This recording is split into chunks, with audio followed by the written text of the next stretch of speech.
vegan gluten-free cheesecake with fresh strawberry sauce on top. So delicious. You're going to love this. So you're going to want to check it out for sure. Okay, so the ingredients, we've got walnuts, dates, and sea salt for the crust. We're going to process it until it's nice and crumbly. Then you want to press it down into a springform pan that is lined with aluminum foil. Then we have the ingredients for the cheesecake. I've got vegan cream cheese, vegan yogurt, some lemon juice, and a little bit of vanilla, and then maple syrup. My dog is in the background. I'm sorry if you can hear him. Anyways, we've got some cornstarch just to thicken it up. And then I just like to put everything in the food processor and process it until it's nice and smooth and you've got that cheesecake consistency, which is beautiful. Then we're just going to nice and carefully pour it into the springform pan. And then you just want to smooth it out. Make it look like a cheesecake. So I like to smooth it out in like nice circular motions. Just like this, really easy.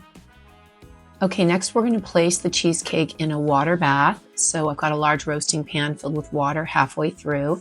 Slowly move it into your oven, trying not to spill any of the water. And then we're going to bake it at 350 for 30 minutes. And don't open the oven door, let everything stay closed. Then we're going to make the strawberry sauce. So we've got strawberries, coconut palm sugar, lemon juice, and cornstarch.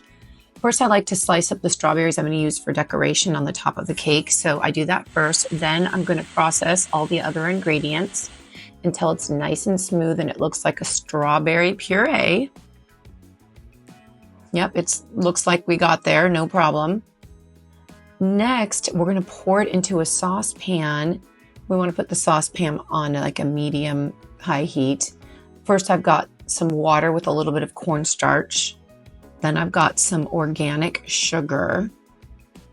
And then we're going to slowly add the lemon juice. I love putting lemon juice into any of my sauces and jams because it makes it brighten up. And then we're adding the cornstarch. Then you just want to strain it so that you have a nice and strained and really pretty strawberry sauce. I like to put it through a mesh strainer and just kind of press it down with a spoon. I'm using a wooden spoon here, any kind. Then your cheesecake, when it's done, should come out nice and easy. Then you want to decorate it with all of the pretty strawberries that you did in the beginning. And then just pour your beautiful strawberry sauce over. And there you go. Such a fancy dessert that was so simple and easy to make. You guys, all of the instructions, ingredients, recipe, the whole thing is in the comments below, or you can check out my website, ChristinaVonTeek.com. I hope you subscribe to this channel. I hope you like, save, share. Remember that you are also very much loved by God. Thanks for watching.